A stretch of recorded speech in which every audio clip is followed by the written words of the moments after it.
Now, yeah, Paul Ehrlich and limits to growth. You know, this is all a public relations strategy on the part of, you know, the growth-based economists. And Paul Ehrlich, for example, had a famous bet with the economist Julian Simon. And Simon bet that commodity prices would fall. Ehrlich bet that they would rise, and Julian Simon won the bet. So the economy can grow forever, we conclude from that. Well, it was just a matter of timing. You know, if they'd made the same bet 5 or 10 years later, Paul Ehrlich would have won. Commodity prices have generally increased since 2000, partly because energy prices have gone up, partly because, you know, we're digging deeper for lower quality ores all the time, and the way we do that is with more and more energy. And if energy gets more expensive, it undermines the whole process.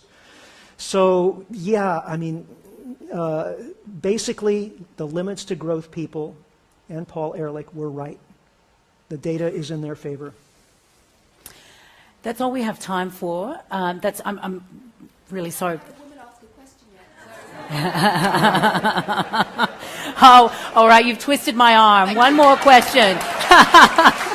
Thank you. Okay. It's all about makeup, obviously. Very quickly, it's a brave policymaker or government who controls growth.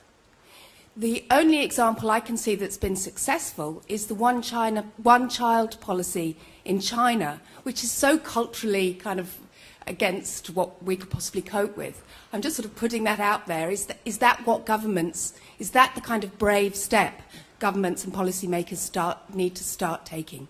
Well, with regard to population, many countries have made effective efforts to reduce the rate of population growth. And in most cases, that involves actually doing things to raise the social status of women, especially in poor countries.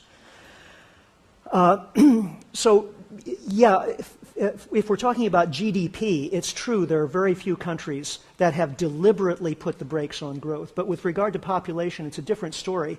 And in fact, the countries that have taken steps to reduce the rate of population growth have seen their economies improve as a result.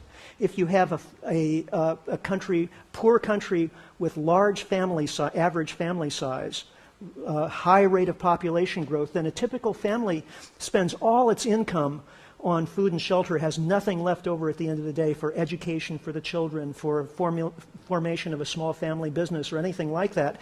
And so they're mired in poverty generation after generation.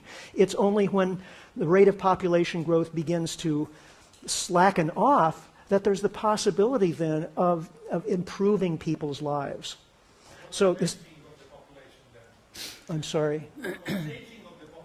The aging of the population is, it's a problem that I believe has been overstated.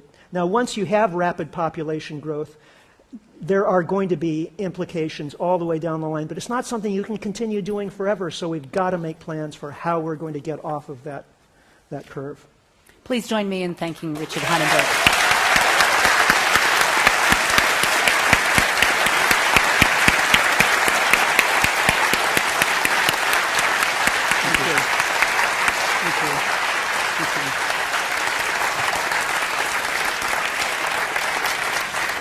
And just before you go, I just wanted to let you know, if you do have questions, Richard will be signing his book in the Western Foyer. And also, Richard, was there anything else? Yeah, I wanted to offer a brief commercial.